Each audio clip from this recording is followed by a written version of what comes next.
accusés d'avoir voulu causer une explosion et 9 d'avoir suivi un entraînement au sein d'un groupe terroriste.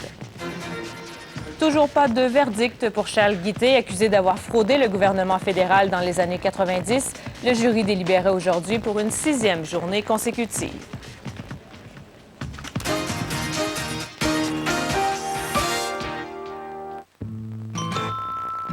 Sept présumés terroristes arrêtés à Toronto ce week-end, la plupart nés au Canada et la plupart, sinon tous, de religion musulmane. Et la question, est-ce que l'islam est en cause ici? Alors, évidemment, il ne s'agit pas de stigmatiser tous les musulmans, comme le disait un auditeur de Maisonneuve en direct à la radio. Bien sûr, nous savons que tous les musulmans ne sont pas des terroristes, mais tous les présumés terroristes à Toronto provenaient de la communauté musulmane. Alors, on va poser la question à un imam. Est-ce qu'il y a chez nous, dans notre société, des chefs musulmans qui justifient la violence dans la défense d'une idée? Vous allez entendre également là-dessus l'opinion d'un musulman modéré qui tente justement de jeter des ponts entre la majorité et la communauté musulmane. Bonne émission.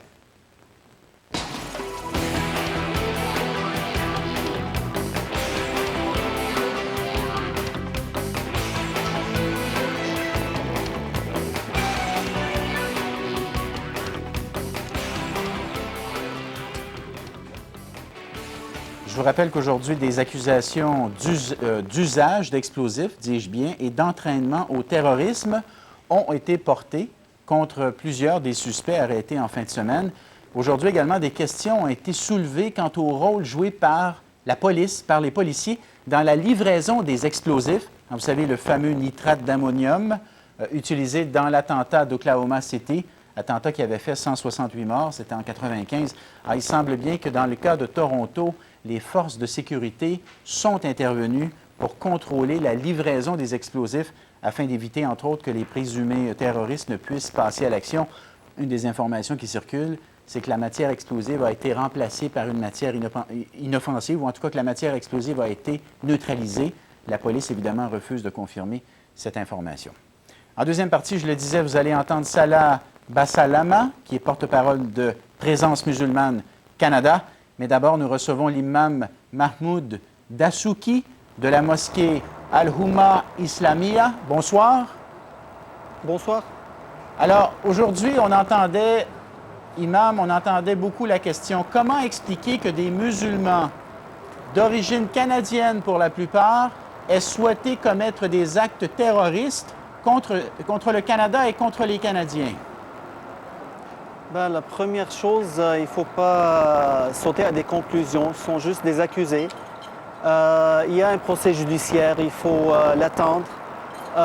Mais peut-être ces gens-là, ils sont maltraités, ils ont écouté quelque chose qui est contre la religion. Ils sont nés au Canada, alors je crois qu'ils ne sont pas vraiment assez éduqués de savoir c'est quoi l'islam. C'est quoi la base de l'islam? L'islam, c'est un message d'amour, c'est un message d'égalité, c'est un message de paix.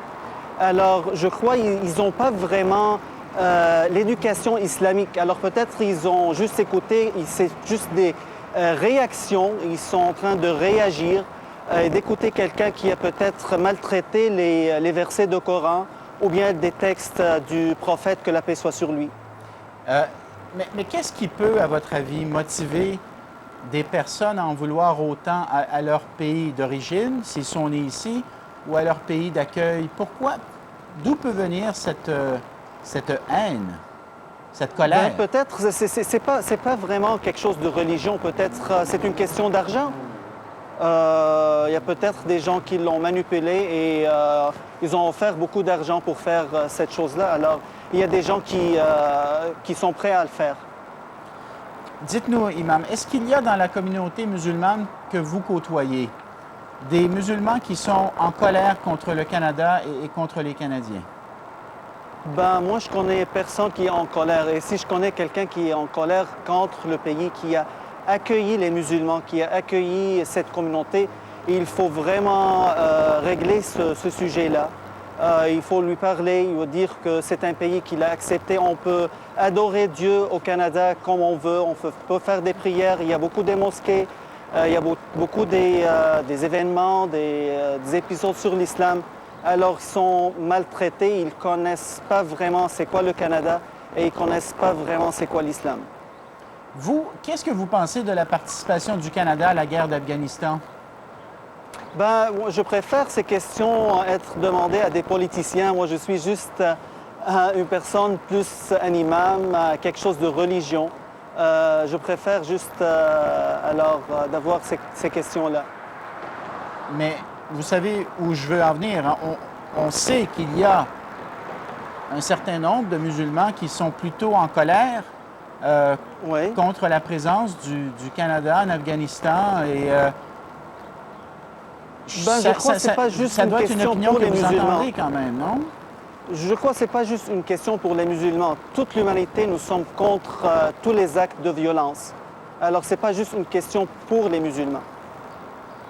OK. Si vous rencontrez une personne qui nourrit des idées violentes ou extrémistes ou qui endosse le terrorisme comme moyen de faire avancer ses idées, vous lui dites quoi? Ben, je vais lui dire que tu fais quelque chose de mal et je lui rappelle d'un verset qui dit du Coran, la personne la plus proche de Dieu, c'est la personne qui fait du bien, qui a peur de Dieu et qui fait du bien pour les autres. Alors cet acte est vraiment pas accepté dans l'islam. Et dans notre communauté, là, à votre connaissance, il n'y a aucun imam qui prêche la violence? Ben moi, personnellement, je connais personne, mais peut-être on peut trouver des imams qui ont des idées extrémistes, qui sont en train de maltraiter les versets comme ils veulent pour des buts personnels et pas pour des buts vraiment religieux. Donc, c'est clair pour vous que l'islam n'a rien à voir avec le complot présumé qui a été découvert à Toronto? Ben sûrement, l'islam est contre tout acte de violence. Et ici, je dis que le prophète, que la paix soit sur lui, nous a avisés, nous a conseillés, même si on est en train de se défendre, s'il y a quelqu'un qui attaque les musulmans, si on est en train de se défendre, de ne pas vraiment arracher un arbre, de vraiment pas toucher un bébé, de vraiment pas toucher une personne qui est en train d'adorer sa religion dans son lieu de culte. Alors c'est vraiment pas accepté dans l'islam. Mais si l'islam n'a rien à voir avec le terrorisme, pourquoi y a-t-il autant de terroristes qui se réclament de l'islam? Je ne parle pas seulement ici, hein, je ne parle pas seulement ici, je parle à travers le monde. Ce sont des buts personnels, c'est pas des buts vraiment religieux. Le Coran est clair, les textes et les messages du prophète, que la paix soit sur lui, sont vraiment très clairs. Le message de l'islam, c'est un message d'égalité, c'est un message de paix. Mais malheureusement, ici, je lance un appel aux journaux et aux émissions télévisées de vraiment éduquer le peuple canadien c'est quoi l'islam, de donner la parole aux imams qui connaissent vraiment c'est quoi l'islam, qui sont éduqués, qui peuvent s'exprimer en français ou bien en anglais et de vraiment éduquer le peuple canadien pour ne pas avoir dans leur tête, ils ont juste, chez l'islam c'est un tabou. Islam, c'est juste un terrorisme. Islam relié aux Arabes, ça, c'est pas vrai. C'est pas vrai, pas du tout. Et il n'y a pas dans la religion musulmane des gens qui vivent plutôt mal avec la liberté de penser, la liberté d'opinion, la liberté de religion qui sont propres à notre société? Si ça existe, c'est culture, c'est plus peut-être gouvernement, mais en tant qu'islam, non. Et vous croyez que la communauté musulmane, et en particulier les chefs spirituels de cette communauté, en font suffisamment pour condamner l'extrémisme? Bien sûrement, car c'est pas accepté en tant que religion. C'est pas accepté dans le Coran. On suit les versets, la loi de Dieu. Ça, c'est contre l'humanité. Alors c'est contre l'islam, c'est contre la tradition, c'est contre la loi de l'islam. Alors vous en pensez quoi des extrémistes islamistes? Ben, comme j'ai dit, ils ont maltraité les versets de Coran. Peut-être ils ont des buts personnels. Je ne peux pas savoir plus car j'ai aucun lien avec eux. Mais vous condamnez la violence. Est-ce que vous sûrement. condamnez la violence? Ben, sûrement, je la condamne. C'est l'islam qui le condamne, c'est pas juste moi-même. Mais n'y a-t-il pas à l'intérieur de l'islam un courant plus radical qui nous semble, Non, qui ça, nous c'est semble des de qui nous idéologies. semble de l'extérieur, en tout cas, prendre beaucoup Ça, de place? Ben, c'est une conception de l'âme, c'est plus idéologie, c'est pas vraiment islam pur. Pour ceci, j'ai dit que je veux lancer ici un appel pour tous les, à la média, aux journaux, de faire des émissions sur l'islam. C'est quoi l'islam? C'est quoi la vraie image de l'islam qu'on n'a jamais parlé? Et on voit sur les télés que l'islam c'est terroriste, l'islam c'est des extrémistes, mais c'est pas vrai. C'est pas vrai du tout. Alors, dans votre prochain prêche, je ne sais pas si on dit ça comme ça chez les musulmans, vous me pardonnerez si je n'utilise pas le bon mot, là, mais dans votre prochain prêche, est-ce que vous allez parler de ce qui s'est passé à Toronto et comment allez-vous en parler? Ben, je parle toujours contre le terrorisme, je parle toujours contre la violence, car l'islam est contre ça. Alors, dans mes leçons, dans la mosquée ou bien dans mon boulot, car je ne suis pas juste un imam, avec mes amis, avec tout le monde, je parle c'est quoi l'islam pour éduquer, pas juste les musulmans, mais les autres aussi. On a l'impression, imam, que les musulmans modérés, et vous en êtes un, en tout cas, de par votre message, Ben, moi, vous en êtes un. je suis... Ben, c'est pas un islam modéré. L'islam, c'est une méthode de vie. Ben, je suis pas juste un imam, je suis aussi un administrateur de réseau. Je travaille le soir. Je suis un entraîneur au YMCA. Alors, j'ai ma vie personnelle. Je suis pas juste entre quatre murs. Je suis en train de faire la prière 5 fois par jour et rien faire d'autre. J'ai ma vie. Mais en tant qu'islam, c'est une méthode de vie. Il faut la suivre. Mais il nous semble que les imams comme vous ne prenez pas suffisamment la parole pour dire ceux qui se réclament de l'islam, ceux qui se réclament de l'islam et qui justifient la violence. Il nous semble que vous ne preniez pas suffisamment la parole pour condamner ces gens-là qui justifient la violence au nom de l'islam. Oui, mais c'est juste... Ben non, car peut-être on n'a pas eu la chance de prendre cette parole. OK, bien écoutez, ce soir, vous l'avez eu la parole, imam.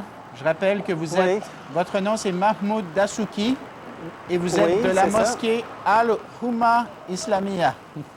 C'est ça, c'est bon. Merci beaucoup. Je vous en prie, au revoir.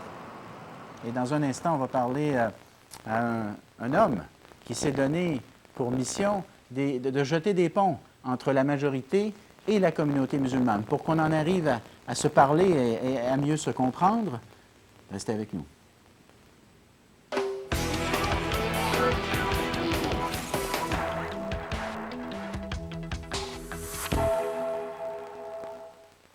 Ce soir, la drogue, une dépendance dont on ne sort jamais, peut-être pas toujours. Cette année d'être dans la drogue. Tu restes là-dedans, là, jusqu'à après ça, tu viens que t'aimes plus ça.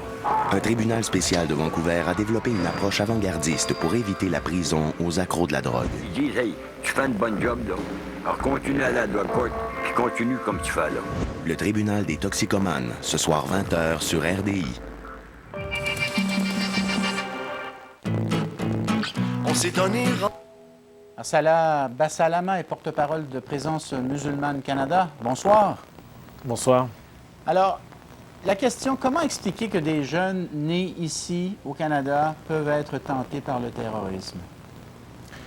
C'est une question, effectivement, que tout le monde se pose. Même nous, on se la pose dans la communauté.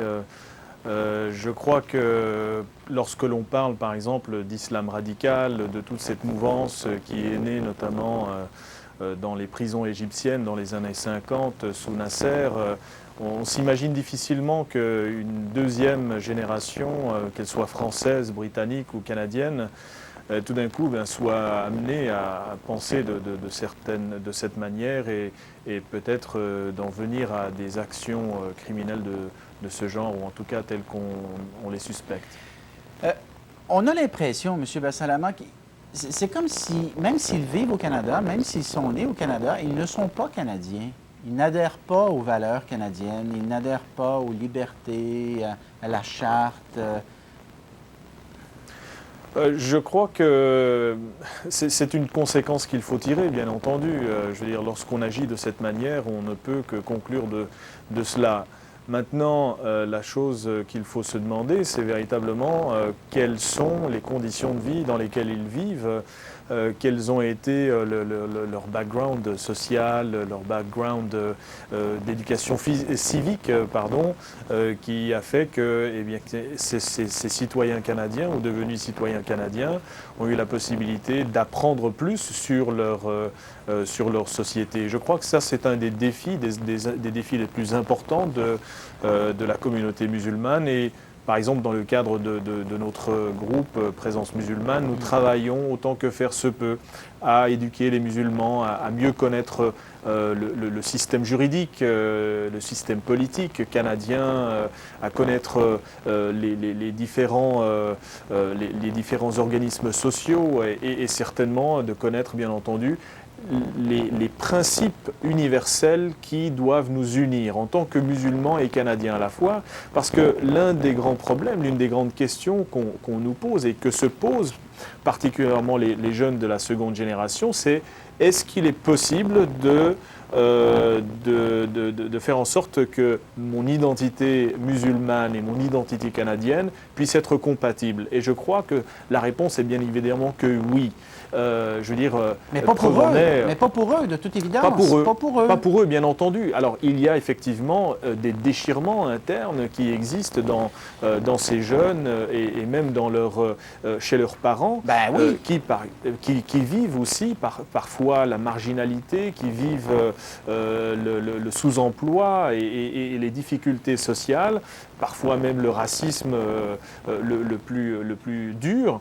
Eh bien, il se peut effectivement qu'une lecture, si vous voulez, de leur situation sociale fait en sorte qu'il y ait des retranchements et qu'il y ait effectivement un repli de ce type-là et qui peut aboutir parfois à des conséquences désastreuses. Aujourd'hui, là, à la tribune de Maisonneuve en direct, il y a quelqu'un qui a écrit ceci.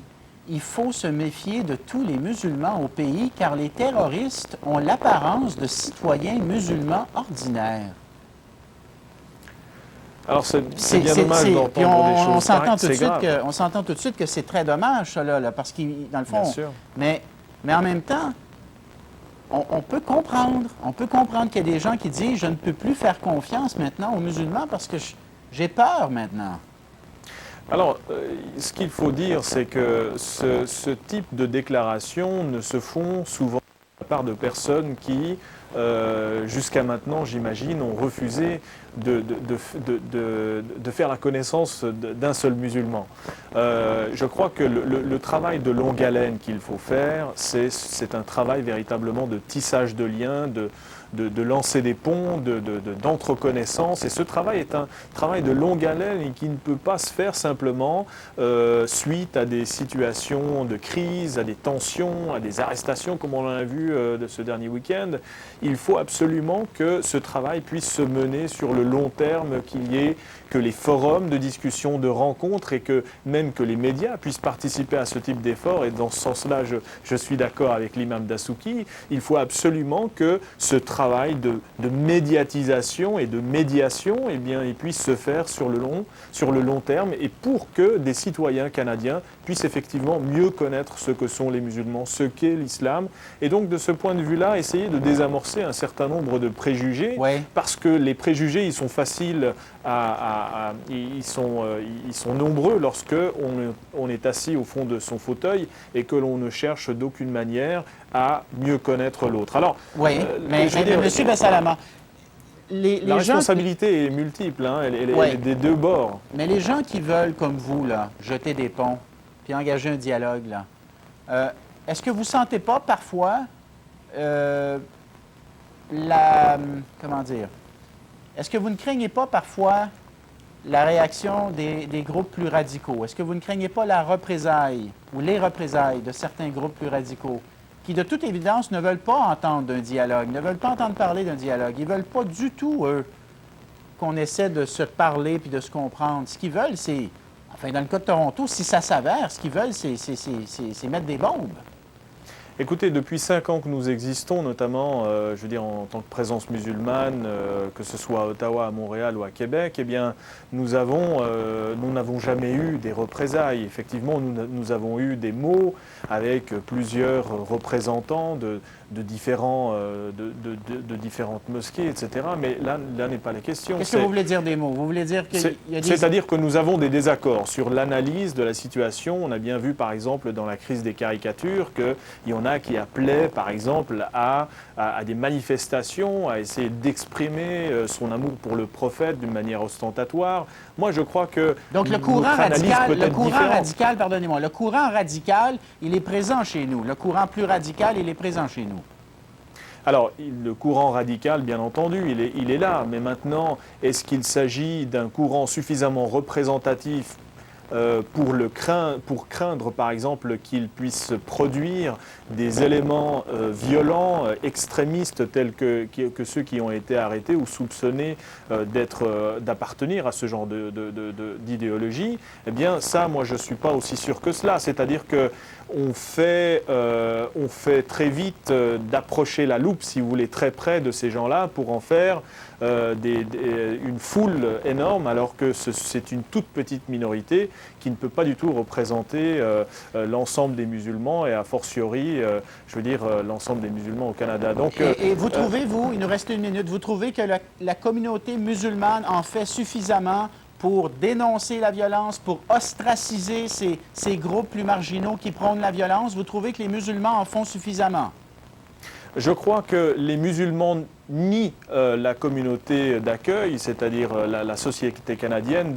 Nous devrions tous en faire plus et qu'un travail de longue haleine de partenariat, d'associations, d'organismes non gouvernementaux, de rapports avec les autorités, tout cela doit être fait sur le long terme et je crois que nous n'en faisons tous pas assez, il faut toujours en faire plus et qu'il faut aussi que nous ayons les moyens de le faire et je crois que on a des difficultés de ce point de vue-là et qu'il faut absolument que non seulement les pouvoirs publics, mais qu'aussi que sur le plan des médias et des organismes non gouvernementaux, il y ait aussi une écoute de ce point de vue-là et que des perches soient tendues à tous ceux et toutes celles qui souhaitent tisser des ponts et tisser des liens avec la communauté plus large. En tout cas, rappelons qu'ils ne sont pas condamnés, hein, ils ne sont qu'accusés.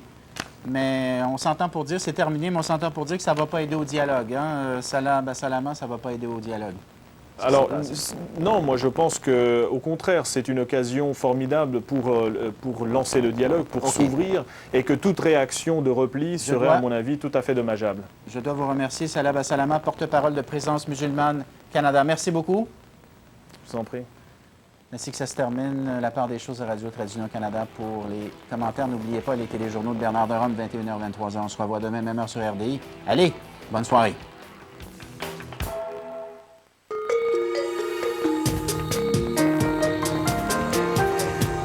RDI, le réseau de l'information de Radio-Canada. Vendredi. De Tadoussac au Grand Lac, le fleuve Saint-Laurent n'a pas fini de nous étonner. Avec des spécialistes et différentes personnalités à son bord, le Sedna 4 vous invite à vivre une aventure exceptionnelle. Une série documentaire à voir absolument pour connaître, pour comprendre et pour aimer le Saint-Laurent plus que jamais. Vue du Large 2, vendredi 20h sur RDI. La météo vous est présentée par Phytobec. L'exercice et Phytobec, voilà la formule gagnante.